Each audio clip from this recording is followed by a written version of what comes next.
Mike Reilly and Mike Ferrante take a closer look at the year that was in Cleveland real estate.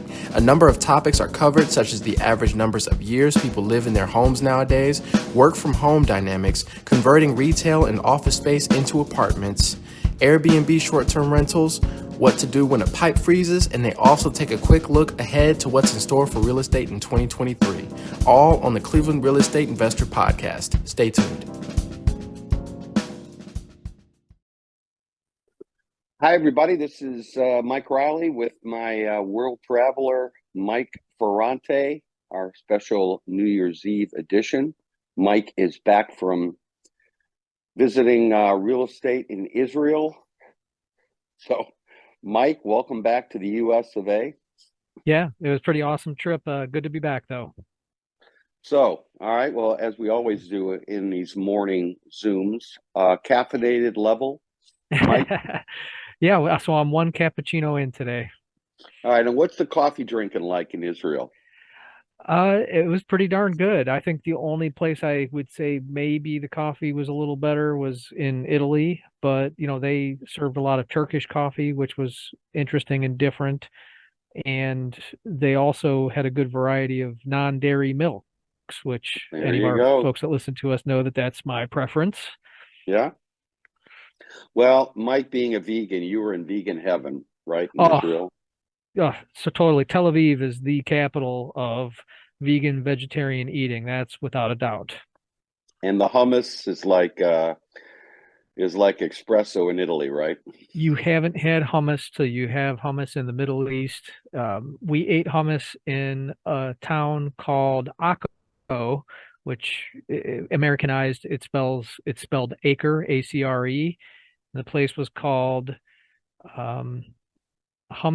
What was it called? Oh gosh. So there's Abu Hassan in Jaffa, and then the other place I'll have to get back to you on the name, but the little place where all the locals eat, that's all they serve is hummus. Hummus with pita and fresh vegetables and pickles, and that's it. There's one thing on the menu. Best hummus in the world. Okay. Well, you should put that on your Facebook profile page, right? Right. Well, I'm inspired, Mike, because I broke out the garbanzo beans last night. I've been sitting for a year in the dried garbanzo beans, soaked them, and this morning I'm going to make Mike Reilly hummus.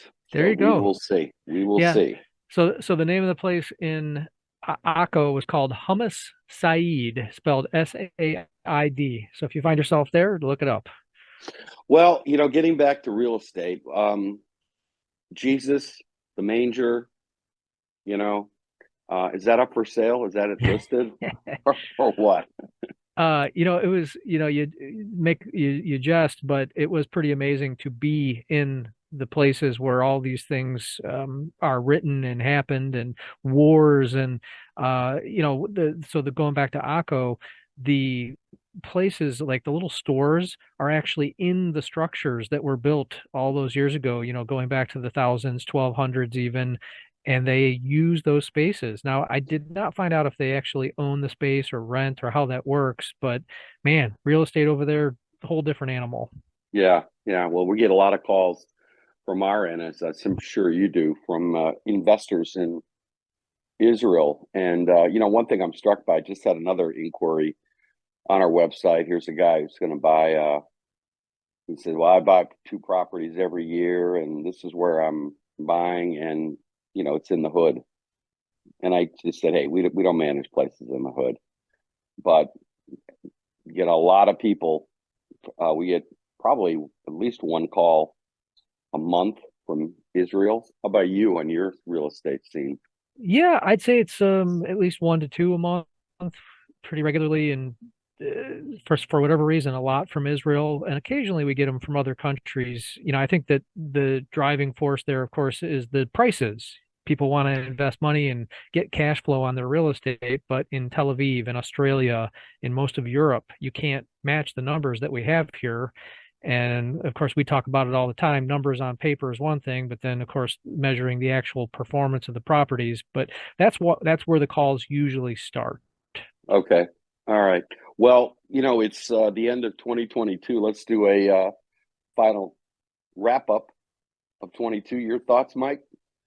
Yeah, so I'm going to have numbers, of course, right after the first, just waiting for all the final numbers to be put in the MLS. But, I could talk about the trend. So, gosh, what a difference some months make, right? We were talking about that white hot market, the term we kept using in the beginning of the year, where every single property, it seemed like, had multiple offers. And we're not talking two or three offers. It was 10, 20, 50, 60 offers on a property over list price. Sellers could practically write their own check.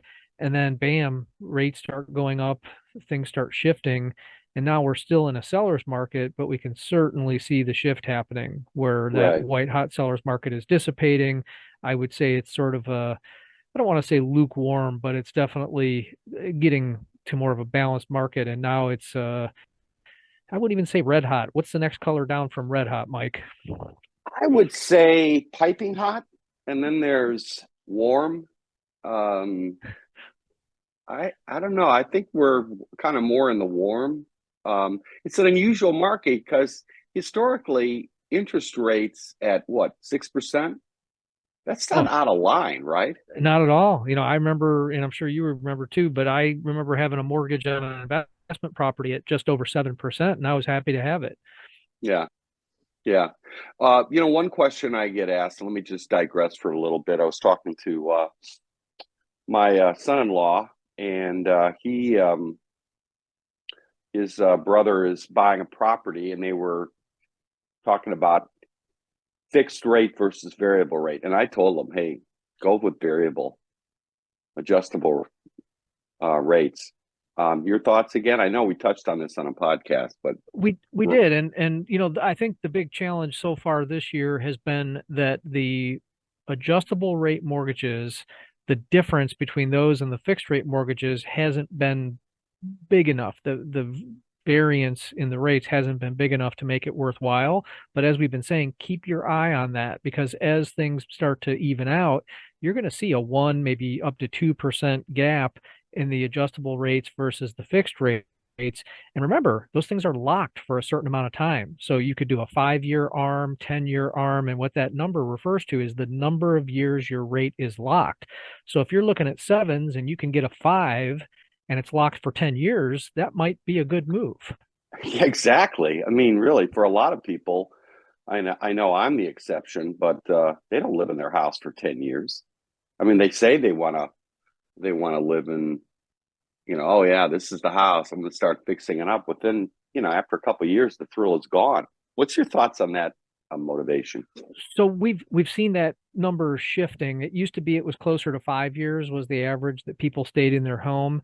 And then of course with the big recession, prices dropping for a while, people stayed in their homes longer because they couldn't sell.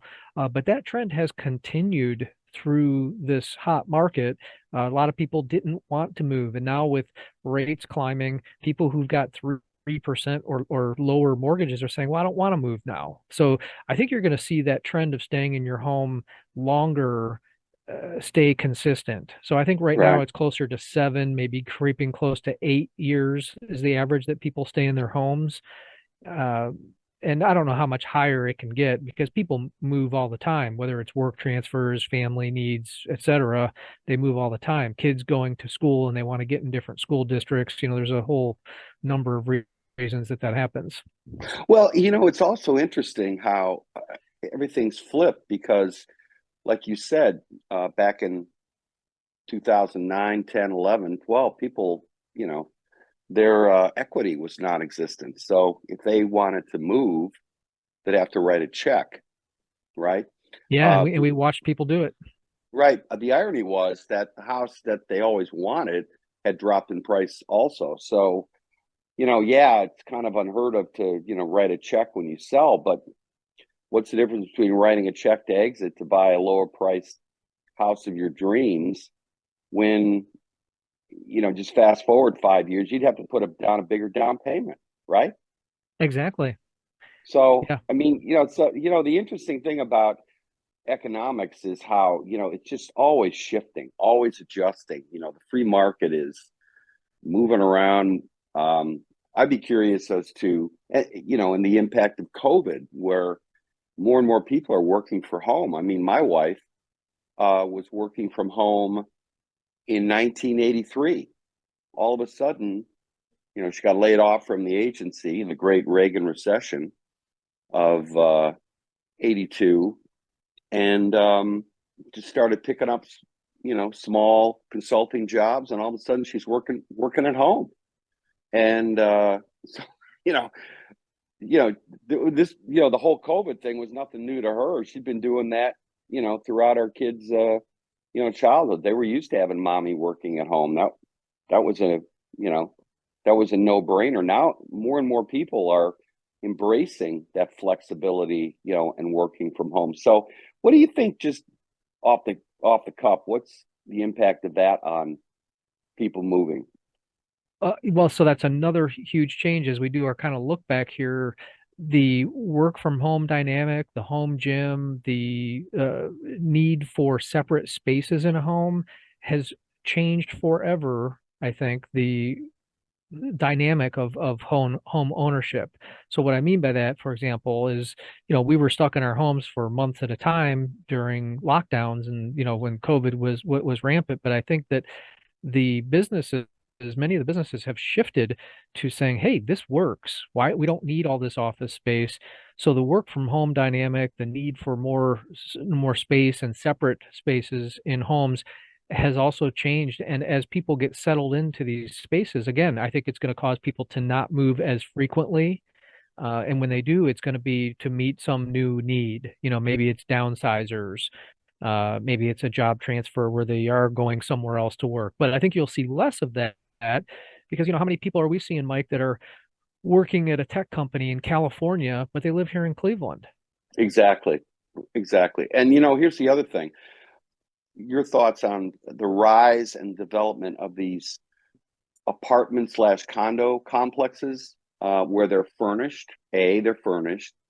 B, they're pretty much slimmed down, so it's like a one-bedroom condo. But within that building, they've got a workout center, they've got a swimming pool, they've got a marketplace, they've got they've got a kind of a shared office thing where you can just literally go to work in a beautiful space, set up your laptop, coffee machines there. That's been on the rise, hasn't it?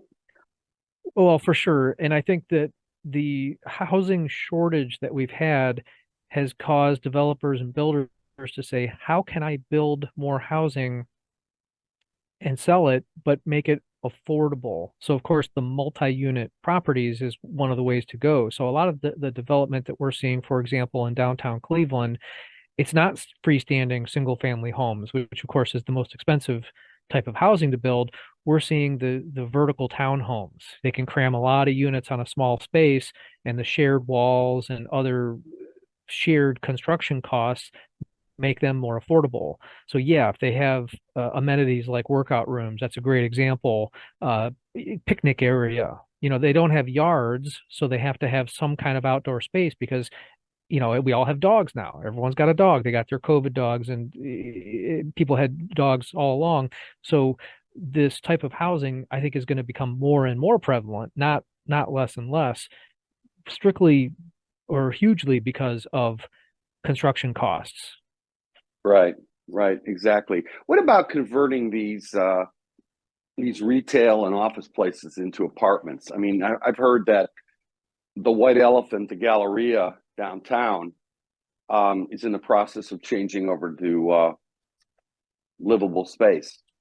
I hadn't heard that, but I'm not surprised. So with fewer commercial spaces needed, office space on the decline, a lot of people are saying that the next thing to crash is going to be commercial because it's just not needed. And what are we going to do with all this space? I think you are going to see the commercial space getting converted to residential living area. And gosh, the Galleria would be an amazing place to put some residential units, wouldn't it be? Oh, exactly. And, it's just sitting there collecting dust. And then, of course, you got all that space in New York. My future son-in-law, he works at the Key building. He's on like the 27th floor. There's lots of floors that are empty there. So that's another change too that, I think we are in the midst of seeing. What are some of your other general thoughts for 22? Well, I think that looking back there, with such a big change in the market, I think that when we talk about interest rates, for example, everyone kind of shrugs their shoulders and says, yeah, okay, we've seen this happen before. The reality is we really haven't. And what I mean by that is, yes, we've seen rates change, but we haven't seen rates change by 2+ points in a single year, uh, maybe once or twice in our entire history. So this whole interest rate change is a historical thing. It just doesn't happen like this. And I think the fact that the real estate market didn't come grinding to a halt is a testament to the fact that we're still in a seller's market. The inventory shortage and demand for housing kept the real estate market intact when all the naysayers were saying, "Oh, this is going to be catastrophic. It's another crash." Well, it didn't happen, and that's why. So I know Yeah, we talked about it throughout the year, Mike, but now we can look back and say, "Yeah, see, we were right. That isn't going to cause the market to crash." right. I think we're always fighting the last war. Um, people. I mean, I'm rereading the history of Vietnam, the Vietnam War, a great book, Best and the Brightest by David Halberstam, and it's just fascinating how they were taking the lessons from Munich, World War II, that you don't give in to tyrants like Ho Chi Minh who were trying to take over the South. They were looking at Korea, the Korean War, which was another instance of a civil war, but they failed to see all these best and the brightest, these Harvard, you know, grad students, World Council on Foreign Affairs, completely missed what was going on in Vietnam, which was basically a not a civil war, but a war of nationalism, where Vietnam was sick and tired of other people, the French, um, from taking over the country. And people failed to see that. I think historically, one of the things that everybody needs to keep in mind is yeah, you can look at markers in the past, but don't necessarily make that your tried and true barometer about where to go, because every era is different. There are lessons to learn from the past, but you don't put all your eggs in that one basket. Your thoughts?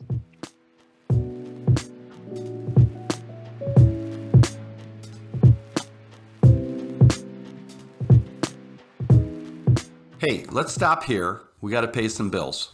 30 seconds, and we'll be back.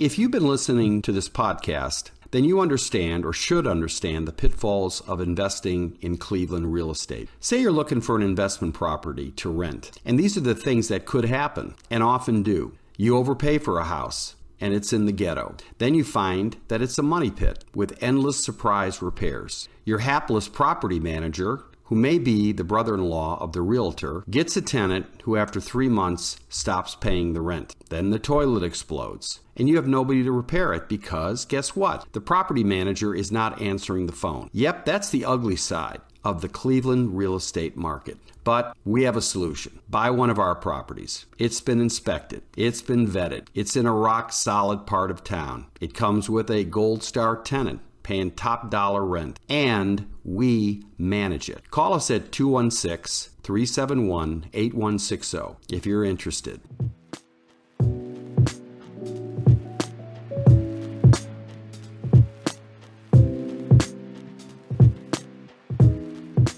Yeah, I agree 100%. And to kind of expound on that, I think that every market, to bring it back to real estate a little bit, every change whether it's in a market or whether it's war, whether it's COVID, there's opportunities there. And I think that's what we forget about, is that even when the recession happened in '08 and the market did come crashing down, in hindsight, the opportunity there was to buy really cheap real estate where everyone else was panicking and saying, "Oh my God, real estate is crashing. I would never buy homes." Well, the people who bought from '08 to 2012 were geniuses.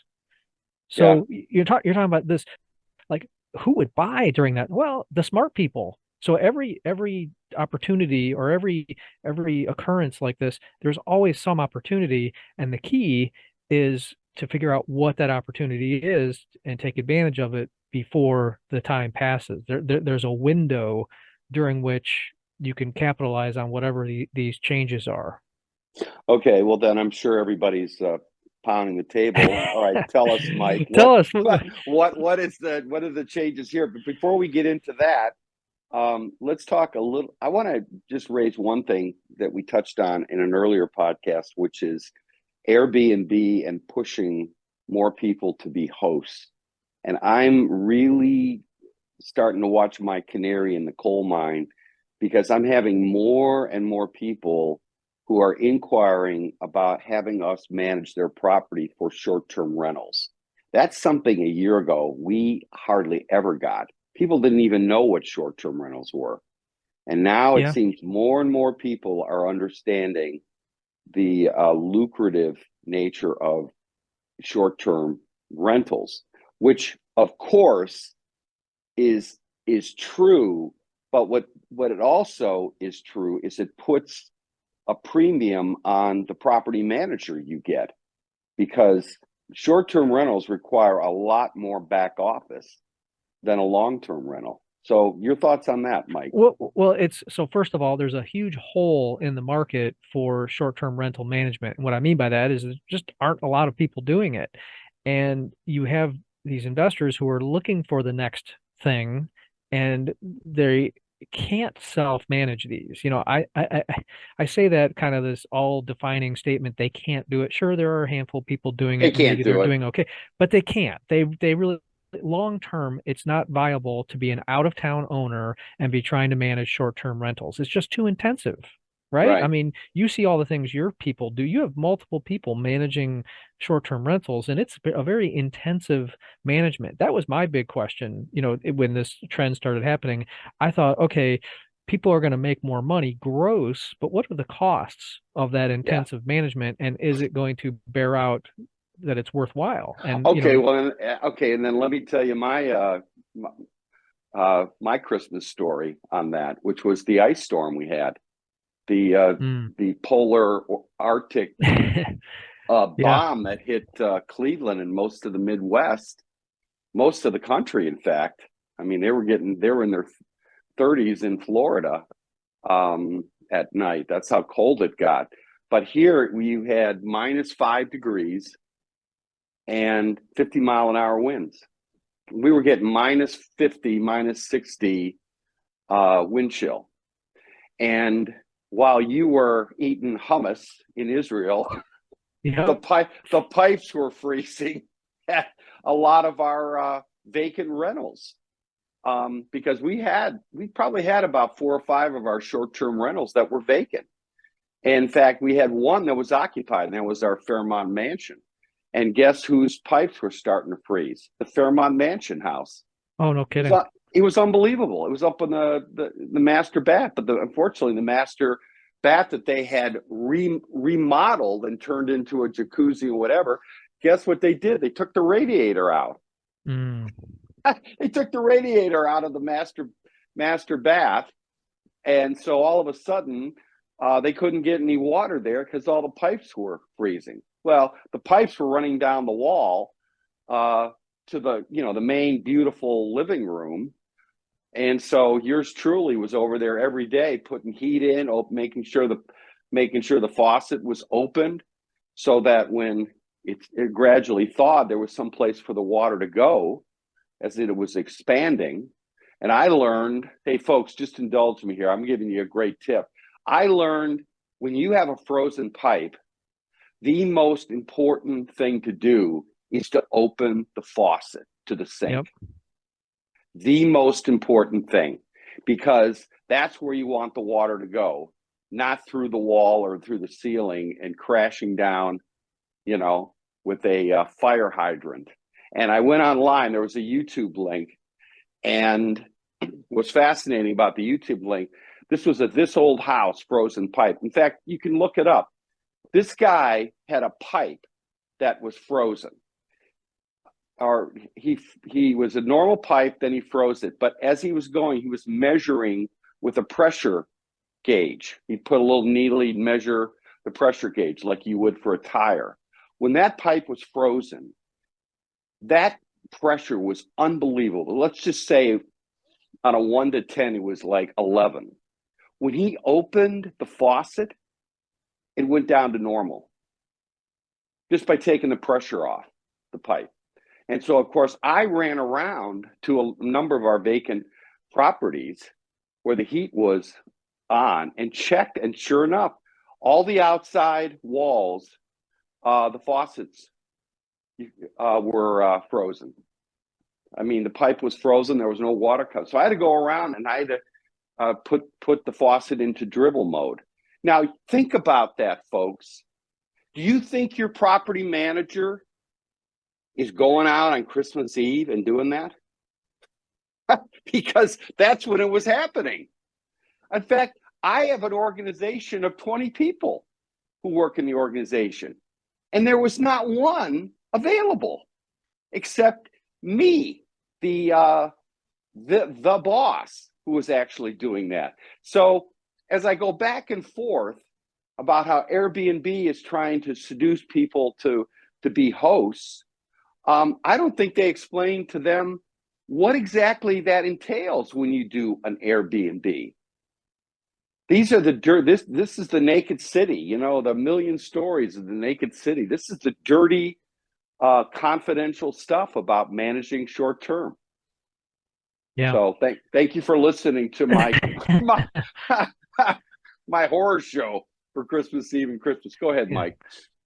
Well, and even, you talked about are it, do they even know they have to do it? That's the thing. If they're not, I was just thinking about something as simple as changing furnace filters. If you're, how much is it costing you to not do something as simple as changing a furnace filter? It shortens the life of the furnace. It causes more breakdowns. Are you going to spend more because you have more maintenance calls for something as simple as changing a furnace filter? Yeah, and then emptying the water tanks. And what we do as protocol is we shut off the main, the water. So, we do that as a matter of course. Thankfully, most of our properties that were vacant, with the exception of one, we later found there was another one, all the water had been shut off in the house. The heat was on, but all the water was shut off. So even if we had a pipe burst, there wasn't going to be much water that was going to come out of it. Okay, it wasn't going to be like this fire hydrant explosion that the water would run for until you've discovered it, and then of course Right. your house is destroyed, major damage. I'm quite frankly surprised, Mike. We haven't had more calls from insurance companies where clients have had to move out of their house because of they were visiting relatives over the holidays, and unbeknownst to them, their house exploded. Yeah. Well, But again, go ahead. it's still early. You're going to see the space heater fires. You're going to see the burst pipes. It's all coming. Yeah, exactly. So bottom line is we're going back and forth within the company about should we reduce holdings in our short term and just basically start cashing out and then repositioning some of that money in another investment vehicle. So, but that's still on the table to be discussed, in 23. But that seems to be one of the changes in 22. And I forgot to ask you this, Mike, but I did ask you, but I didn't listen to your answer. Have you noticed that too? More and more people interested in short-term rentals on investor side? You mean investors? I don't see it as much because it's not a segment of the market that we serve all that much.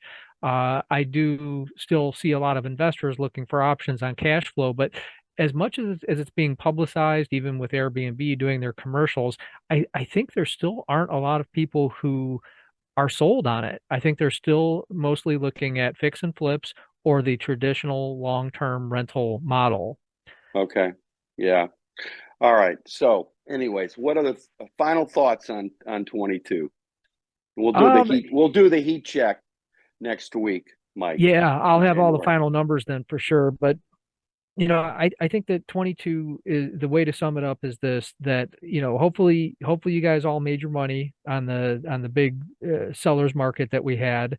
But now it's time to get back to more of a balanced market where you're going to have to really do your due diligence in finding your purchases, because it's different. It's back to balanced. You have to be patient and be willing to make a lot of offers, see a lot of houses, make a lot of offers. That was my old saying back when I started. I stole that from, I think it was Carlton Sheets, for those of you guys who remember him.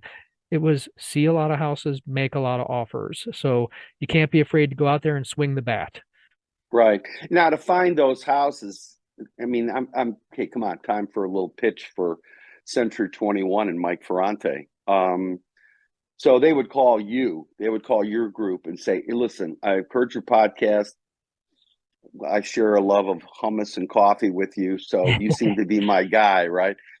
And you recommend, hey, get somebody who understands investment property, not just a realtor who doesn't understand this, who's just basically, looking on the MLS. You need somebody who's going to do a deep dive and understand what this house that they're buying can bring in on the rental side. That is the key. It's not just finding the house, it's finding the investment house, right, Mike? Yeah, well, it's a difference between what I call an order taker. That's someone who says, "Oh, you want to write an offer on this house? Okay, how much would you like to offer?" And they fill in the blanks on the contract. Anybody can do that, and I think that is why a lot of people don't value the services of realtors anymore, because I think a lot of realtors are order takers. Unfortunately, they don't add a lot of value to a relationship, to a transaction. On the flip side of that is exactly what you said, Mike. Someone who understands the big picture and is actually able to give some meaningful advice to their buyers and sellers.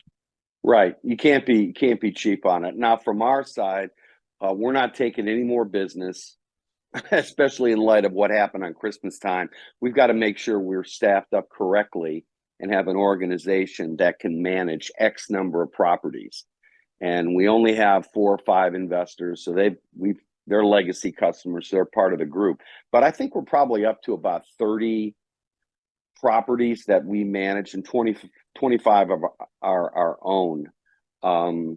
Maybe it's a little bit more than 30 when I think of our investors, but be that as it may, we're not taking any new customers, but we do offer consulting advice. And the first piece of advice I'll give them is, I want you to call Mike Ferrante. And that's not just a plug, but I've always been a big believer in, all right, listen, Mr. Investor, you are going to call me at ReillyProperties.com, go on our website, and we're going to make sure that Mike Ferrante's team is part of the conversation, because what you want to find is a good investment property in a good neighborhood that's going to appreciate, and that's going to have a good tenant who's not going to destroy your property, and it's going to pay the rent on time. And that's us for consulting with Mike Ferrante. The second thing is you buy an investment property from us, and that comes with us managing our own property, because we know the property. We've been taking care of it for 10 years. We also have a tenant in place who trusts us, who will bolt if we sell it and are not managing it. So those are the plugs. So if you're going to invest in 23, get a qualified real estate person who understands investment property. Right, Mike? Did I sum it up right? I couldn't have said it better. Okay, good. All right. Well, listen, next week, folks, January, which, by the way, Mike, final thought, January, we've said before, is a good market to sell a property, right? So there's opportunities to sell, there's opportunities to buy. I think if you're a buyer, you look for those properties that lingered through the holiday season, and there's your buying opportunities. And it's a great time to sell. Right around February is when it's just that perfect balance of not enough inventory and buyers entering the market who either are ready to buy here in spring or put their home searches on hold for the holidays, and now they're re-entering the market. I've seen some really great outcomes for sellers in January and February because of that. Okay, well, after we're done recording this, you're going to talk to me because I got a couple properties we want to sell. So anyways, to be continued, Mike. Let's wrap this up. And folks, we'll be talking next week for January Heat Check. Thanks, Mike. Yep. Happy New Year. Okay. Thank you for listening to the Cleveland Real Estate Investor Podcast with Mike Reilly. Please add our show or follow us on Spotify, Overcast, Apple Podcast, or Spotify. Leave a like or comment on the video. All engagement is appreciated. Subscribe to us on YouTube as well for video content coming soon. For any Cleveland listeners or Cleveland Browns fans, you can check out our other podcast, Cleveland Browns Anonymous, for our weekly group therapy session. This is also on all the same platforms as the Cleveland Real Estate Investor.